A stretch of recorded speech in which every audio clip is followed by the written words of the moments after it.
Okay, now we start with the comparison of Coulomb's law and the gravitational law.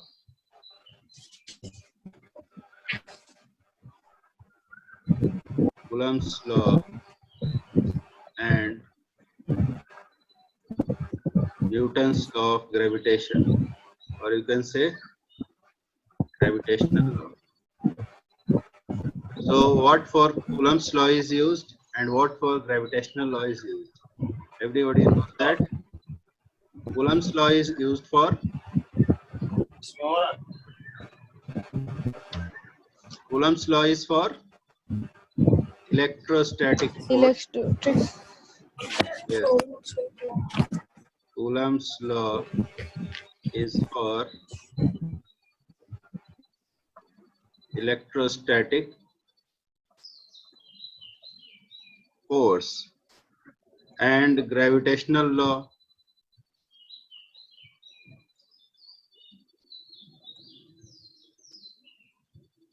is for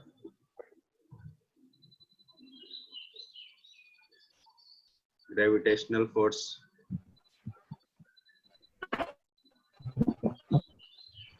So how much is the electrostatic force? What is its magnitude? We have already studied. That is A Q1 Q2 by R square,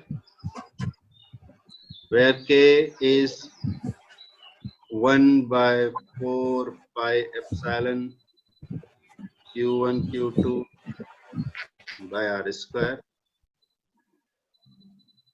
And according to gravitational law, force between two mass bodies. Suppose here we write Fe and here we write Fm. What is Fe? E indicates electrostatic force, and M gravitational force, because gravitational force is associated with the property of mass. So we can write Fm, and this force is equal to G into M1 M2 by R square. Coulomb's law, that is electrostatic force, is for point charges, 2 point charges of charges plus Q1 plus Q2 having distance r between them, and gravitational force is for point masses of M1 and M2 which are placed at distance r. So how do we compare these forces? Let us take an example.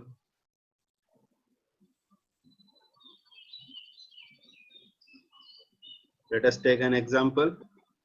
Suppose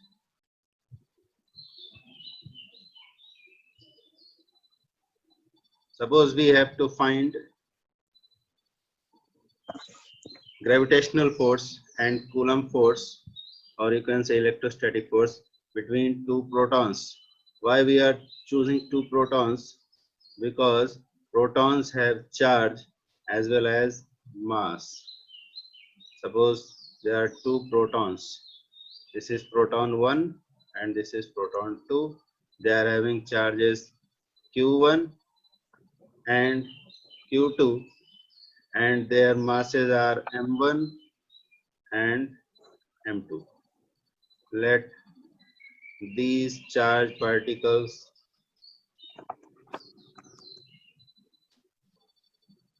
are protons. ये दोनों protons हैं suppose. It means M1 will be equal to M2 will be equal to MP. That is mass of proton. And since both the particles are proton, their charges will also be equal to same charge of proton. Charge of proton. So how to write gravitational force and how to write electrostatic force? Suppose first we write electrostatic force. It will be 1 by 4 pi epsilon naught. Suppose these charged particles are placed in vacuum. So we will write here epsilon naught. Q1, Q2, that is square of QP, and here square of the distance between them. Similarly, the gravitational force G m1 m2 square, that is square of mass of proton. Here we have r square. So these are the gravitational forces, gravitational and electrostatic force. Then how to compare? Suppose we take their ratio Fe by Fm. Fe by Fm. Then what do we get? We get, what do we get?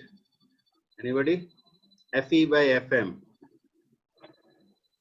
1 by 4 pi epsilon naught whole divided by universal gravitational constant, and this side QP square by MP square. R square cancels out. So this is the ratio. Now we will substitute these values and calculate this ratio. So to calculate these values, we have to know the value of 1 by 4 pi epsilon naught, which already we know. 1 by 4 pi epsilon naught, that is electrostatic constant in vacuum. So what is the value of electrostatic constant in vacuum? It is 9 into 10 raised to power 9 Newton meter square per Coulomb square. And the value of universal gravitational constant G, how much is the value? 6.67 into 10 to the power 10 to the power how much? Minus 11. Minus 11. Good. And what is the unit? Newton meter Always square remember per unit. kg square. Newton meter square per Coulomb square. और इधर क्या हुआ? 6.67 10 raised to power minus 11 Newton meter square per kilogram square. And charge of proton? Charge of proton is same as that of electron, that is 1.6 10 raised to power minus 19 coulomb. minus 19 coulomb.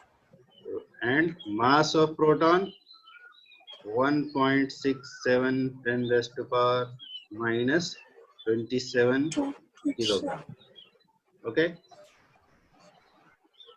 is it clear? Now Fe by Fm. Fe by Fm. How much is Fe by Fm? इधर सबकी value substitute करेंगे.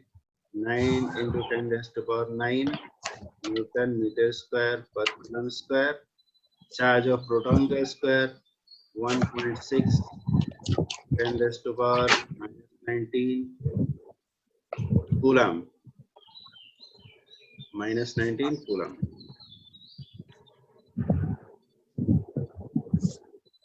Whole square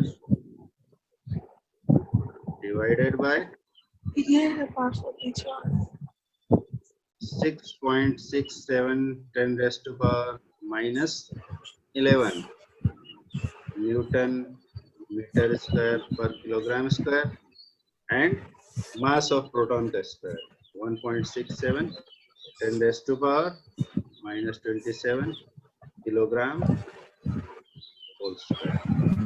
So values have been substituted, and if we calculate, this ratio comes out to be approximately, I'm not calculating the exact value, this ratio comes out to be approximately 10 raised to power 36. 10 raised to power 36.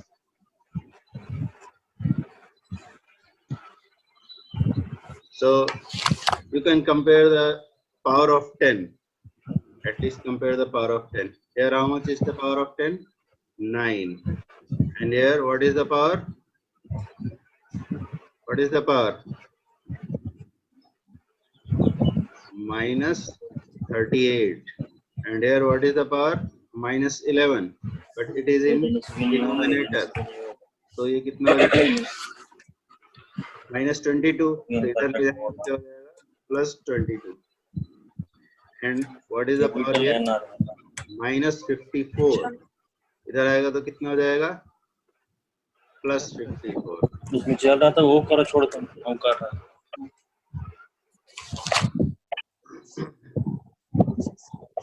तो कितना power आ जाएगा फिर?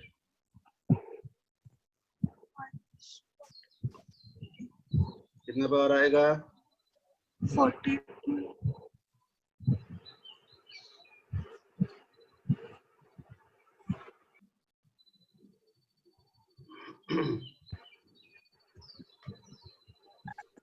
कितना power आ रहा है?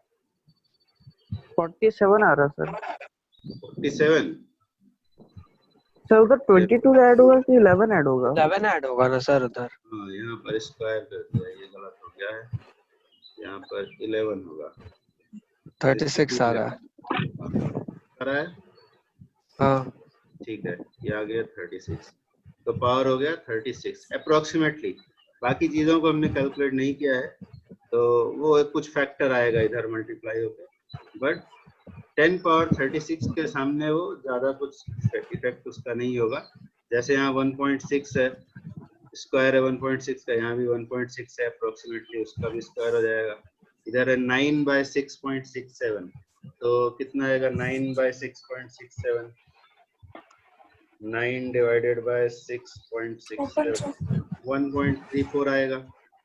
1.34, ठीक है, ये हो गया। So from this calculation, you can see electrostatic force is approximately equal to 10 raised to power 36 times of what? Gravitational force. Gravitational force है 10 raised to power 36 times equal है कौन? Electrostatic force. So by this value you can compare कि gravitational force के comparison में electrostatic force कितना ज्यादा strong है। 10 raised to power 36 times strong है। तो इस एग्जांपल का और एक जगह एप्लीकेशन होता है इस कैलकुलेशन का, वो है न्यूक्लियस में। आगे हम लोग पढ़ेंगे न्यूक्लियस वाले चैप्टर में। अभी हम इस बात को थोड़ा सा डिस्कशन कर लेते हैं कि इसका न्यूक्लियस की थ्योरी में क्या एप्लीकेशन है। तो न्यूक्लियस में केमिस्ट्री में तुम लोग ऑलरेडी पढ़ चुके होगे कि न्यूक्लियस के अंदर कौन कौन रहता है। Which are the particles which reside inside the nucleus? कौन पार्टिकल रहते हैं न्यूक्लियस में? neutron and neutrons and protons. protons. Neutrons and protons रहते हैं न्यूक्लियस के अंदर। तो अब देखें जरा, सपोज ये हमारा है न्यूक्लियस, ये है न्यूक्लियस। न्यूक्लियस के अंदर है न्यूट्रॉन्स, प्रोटॉन्स, प्रोटॉन्स, न्यूट्रॉन्स, ऐसे भरे हुए, ठीक है। तो इसके अंदर प्रोटॉन्स, प्रोटॉन्स, न्यूट्रॉन्स पर तो कोई चार्ज नहीं है, न्यूट्रॉन्स नो चार्ज, और प्रोटॉन्स जो हैं उन सभी पर है पॉजिटिव चार्ज।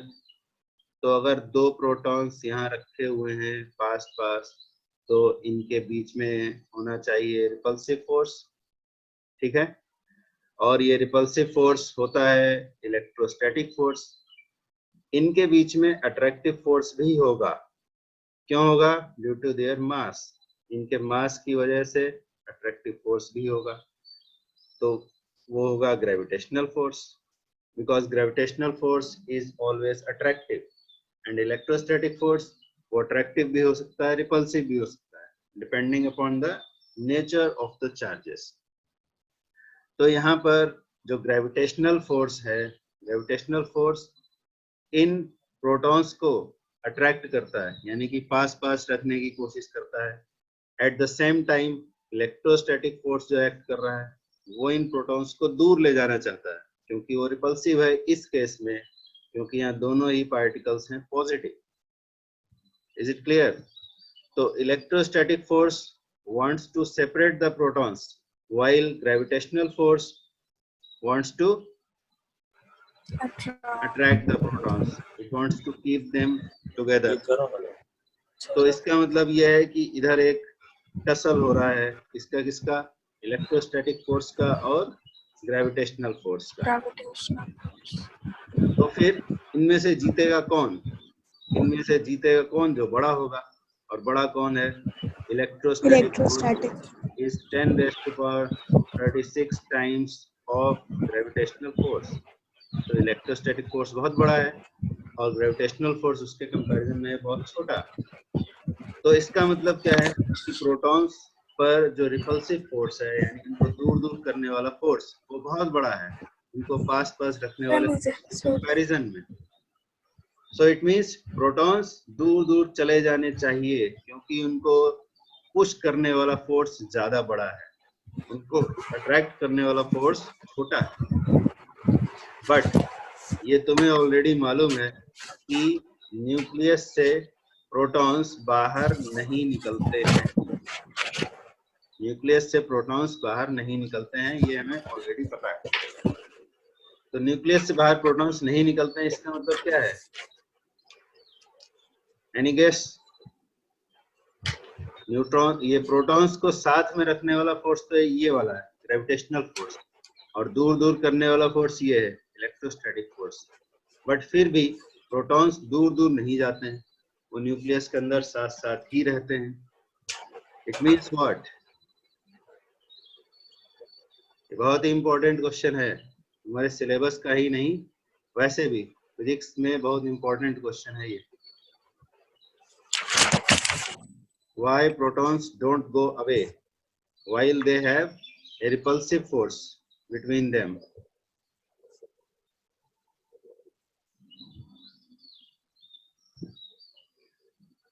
Any guess? कोई गेस कर सकता है ऐसा क्यों हो रहा है? नहीं, चलो ठीक है। तो यहाँ पर इसलिए ऐसा हो रहा है, रिपल्सिव फोर्स बड़ा है, बहुत बड़ा है, फिर भी ये प्रोटॉन्स दूर दूर नहीं जा रहे हैं। उसका रीजन ये है कि यहाँ पर और एक अट्रैक्टिव फोर्स होता है जिसको बोलते हैं न्यूक्लियर फोर्स।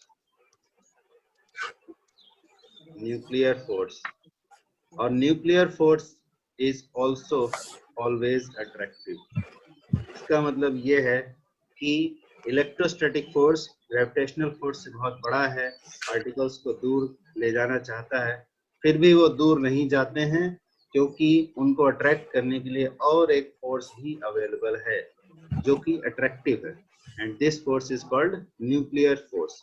इस फोर्स के बारे में डिटेल में पढ़ेंगे आगे न्यूक्लियस वाले चैप्टर में। तो अभी बस हमें ये कंपैरिजन करना था कि न्यूक्लियर फोर्स सबसे स्ट्रांग है, उससे कम स्ट्रांग है कौन? Electrostatic force. उससे भी कम स्ट्रांग है कौन? Which force? Gravitational force. और इनका रेशियो अगर हम लिखना चाहें, nuclear force is to electrostatic force is to gravitational force, तो ये आता है 10 raised to power 36, 10 raised to power 39 is to 10 raised to power 36 is to 1। ये रेशियो आता है इन फोर्सेस का, यानी सबसे स्ट्रांग है न्यूक्लियर फोर्स, और न्यूक्लियर फोर्स इलेक्ट्रोस्टैटिक फोर्स से कितने पावर्स ज्यादा है? 3 पावर्स ज्यादा है। यहाँ पर है 36 और यहाँ पर है 39। So nuclear force is the strongest among all these three, and gravitational force is the weakest among these three। तो ये तो हमने फोर्स की स्ट्रेंथ को कंपेयर कर लिया। अब हम और भी प्रॉपर्टीज को कंपेयर करते हैं, इलेक्ट्रोस्टैटिक फोर्स और ग्रेविटेशनल फोर्स की अदर प्रॉपर्टीज। यहाँ तक क्लियर है सबको? So what are the other properties, और उनको कंपेयर कैसे करेंगे? तो हमने तो पहले स्ट्रेंथ कंपेयर कर लिया, अब अदर प्रॉपर्टीज को कंपेयर करते हैं। So what are the other properties?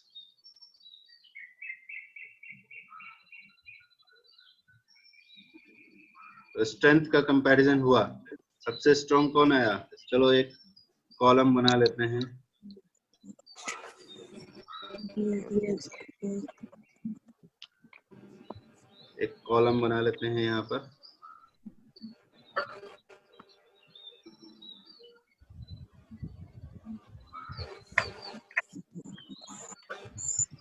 इधर हमने ले लिया इलेक्ट्रोस्टैटिक फोर्स, इधर ले लेते हैं इलेक्ट्रोस्टैटिक फोर्स और इधर ले लिया ग्रेविटेशनल फोर्स। तो इलेक्ट्रोस्टैटिक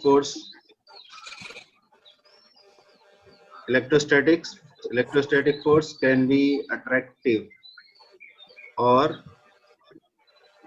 रिपल्सिव भी हो सकता है। And gravitational force is always attractive, it is always attractive. और इधर दूसरा number electrostatic force depends on the medium. दोनों पार्टिकल्स के बीच में क्या मीडियम है इस पर डिपेंड करता है।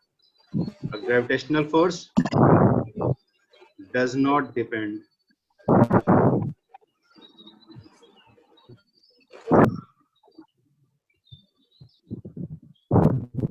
So electrostatic force is always attractive or repulsive. Gravitational force may be, the electrostatic force attractive or repulsive कैसा भी हो सकता है depending upon the nature of the charges. And gravitational force is always attractive. Electrostatic force medium between the particles पर भी depend करता है, जबकि gravitational force medium between the particles पर depend नहीं करता है। और कोई प्रॉपर्टी, एक तो स्ट्रेंथ वाली प्रॉपर्टी ही है, Fe is approximately equal to 10⁻36 times। और एक कंपैरिजन है, ये तो सारे डिफरेंसेस हो गए, और एक कंपैरिजन है जिसमें सिमिलैरिटी बताई जाएगी। सिमिलैरिटी क्या है? Both the forces are central forces, दोनों ही फोर्सेस सेंट्रल फोर्सेस हैं। अब सेंट्रल फोर्स का मतलब क्या होता है? Central force means what? Central force का मतलब होता है कि ये दोनों ही फोर्सेस ऐसे हैं कि किसी एक पार्टिकल से दूसरे की तरफ जाने वाली जो लाइन है, यानी लाइन जॉइनिंग द पार्टिकल्स, उस लाइन के अलोंग ही एक्ट करते हैं। देखो इसका मतलब क्या है? यहाँ सपोज एक पार्टिकल है, सपोज ये चार्ज पार्टिकल है Q1 और दूसरा चार्ज पार्टिकल यहाँ पर है Q2। तो इन पर जो फोर्स एक्ट करेगा वो इस लाइन के अलोंग होता है, इस लाइन पर एक्ट करता है। कल हम लोगों ने डायरेक्शन पढ़ा था, यहाँ जो रिपल्सिव फोर्सेस हैं इन दोनों पर, वो इसी लाइन पर एक्ट करते हैं। Force on 1 due to 2 and force on 2 due to 1, दोनों इस लाइन पर एक्ट करते हैं। ग्रेविटेशनल फोर्स भी, ये m1 मास का पार्टिकल है और इधर है m2 मास का पार्टिकल, तो इनके बीच में जो फोर्स एक्ट करता है, भले ही वो ओनली अट्रैक्टिव है, बट वो भी इसी लाइन पर एक्ट करता है। इस बात को दूसरी तरह से भी समझ सकते हैं कि अगर Q1 को यहाँ रखा और Q2 को चाहे हम यहाँ रखें या फिर यहाँ रखें, Q2 वाले चार्ज पार्टिकल को चाहे यहाँ रखें या फिर इधर लेके आ जाएं, इधर भी लेके आ जाएं, ये फोर्स हमेशा इसी Q1 की तरफ ही डायरेक्टेड रहता है, ऑलवेज डायरेक्टेड टुवर्ड्स Q1, यानी एक सेंटर की तरफ ही डायरेक्टेड रहता है। सिमिलर चीज ग्रेविटेशनल फोर्स में भी होता है, इसीलिए इन फोर्सेस को कहा जाता है सेंट्रल फोर्सेस। ठीक है। और एक इम्पोर्टेंट प्रॉपर्टी है दोनों ही फोर्सेस की, कि दोनों ही फोर्सेस हैं conservative forces. Both the forces are conservative in nature, conservative forces. Okay, both the forces are conservative forces. Conservative force का मतलब क्या होता है? 11th क्लास में डेफिनेशन पढ़ा था, what is the meaning of conservative force? Can anybody tell? Does not depend on path. Force is not dependent on the path followed. नहीं, थोड़ा सा गलत है। Force is independent नहीं, बोलेंगे work done by these forces. Work done by these forces is independent of the path followed. ठीक है, conservative force का मतलब है conservative force means what? Work done is independent of the path followed. ठीक है, ये कंजर्वेटिव फोर्स का definition. दूसरी तरह से भी कह सकते हैं इसी बात को, इन अदर वर्ड्स क्या बोल सकते हैं? Work done in a closed path is 0. अगर जहां से लेकर गए थे उसी जगह में वापस ले आए तो इस प्रोसेस में वर्क डन होता है 0। ठीक है, तो ये दोनों फोर्सेस का कंपैरिजन हमने कर लिया। अब इसके आगे हम लोग पढ़ेंगे, एक न्यूमेरिकल करेंगे एक दो, जिसमें कूलम्स लॉ से फोर्स निकालेंगे और उस फोर्स का फिर रिजल्टेंट निकालेंगे। ठीक है, आज के लिए इतना ही।